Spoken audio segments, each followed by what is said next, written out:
Hello guys, म चाहिँ आज यो ट्राई गर्दैछु। यो चाहिँ मैले कोलपुरबाट लिएर आएको। यो चाहिँ rice whitening and brightening skin care face mask हो। म चाहिँ भर्खर मुख धोएर आएँ फेस वासले। म चाहिँ मजाले मुख पोछेर यो अहिले लाउँछु अनि म भोलि बिहान उठेर यसको रिजल्ट पनि देखाउनेवाला छु। रातभरि लाएर सुत्नुपर्छ होला, मेबी मलाई थाहा छैन, सायद अब एकछिनमा त हुँदैन होला। म चाहिँ मजाले मेरो मुखलाई पोछिसकेँ। यस्तो छ यो विदाउट इफेक्ट।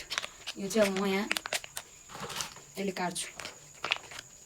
कस्तो हुन्छ थाहा छैन, तर यो मैले कहिले पनि युज पनि गरेको छैन। कतिवटा हुन्छ पनि मलाई थाहा छैन भित्र।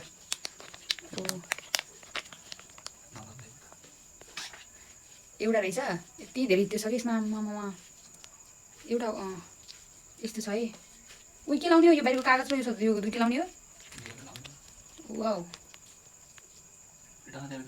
दुइटा होइन, यो भित्रको पेपर छुट्यो, बाहिर होइन कि दुइटा यस्तो हो। यो बाहिर फाल्नुपर्छ होला कहिले लगायो होइन, त्यो बाहिर फालिदिएँ। अब यस्तो गर्ने।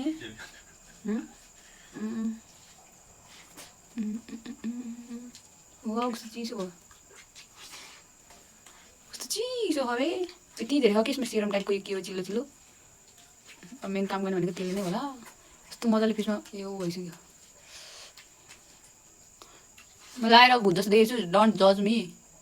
म चाहिँ भोलि बिहान यसको रिजल्ट देखाउँछु। अब अलिअलि रहेको यो चाहिँ म अहिले रिजल्ट भोलि आउँछ ल। लु, रिजल्ट चाहिँ त्यति साह्रो के खै थाहा भएन मलाई। यो चाहिँ धेरै नराख्नु पर्ने रहेछ। मैले अघि चाहिँ रातभरि भने, तर यो चाहिँ 15 देखि 30 मिनट मात्र रहेछ। अब यसमा चाहिँ हल्का यो सेरम टाइपको के को छ, लिक्विड सिक्विड। म चाहिँ निचोरेर फेसमै लगाइदिन्छु अनि म यो निकालेर मस्तले सुत्छु। यही हो रिजल्ट सिजल्ट कि यो निकालेपछि यस्तो भयो। यो पखाल्नु पर्छ होला, तर मैले पखाल्दैन ल। बाई।